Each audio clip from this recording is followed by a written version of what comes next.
Amaphoyisa athi alunywe indlebe ngendawo lapho labasolwa becashe khona. Labasolwa abathathu bebefunelwa amacala okubulala endaweni yaseMawoti. Kanti-ke kusolakala ukuthi bayingxenye yabasolwa abane ababoshwa ngenyanga edlule beboshelwa amacala ehlukene.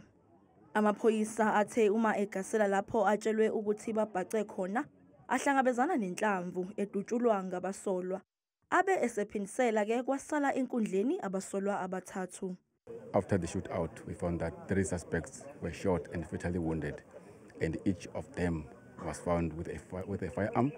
And one of the firearms, its cartridges are unique, and we've been collecting those cartridges in many cases here in Amawoti.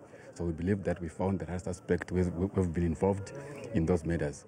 Kusenjalo, amaphoyisa KwaZulu-Natal athele othulini abasolwa abahlanu eHammersdale abebefunelwa amacala okubulala amabili ehlukene.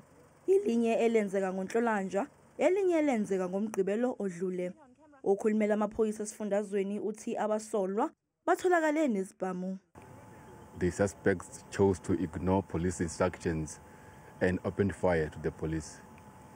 Police had to retaliate so that they can be safe and ensure safety of everybody who's around here, because this is a main road. And during that shootout, 5 suspects were shot and they were fatally wounded. We have so far found 3 firearms with them. Omunye wabasolwa kusolakala ukuthi uyathinteka ekubulaweni kwamaphoyisa amabili.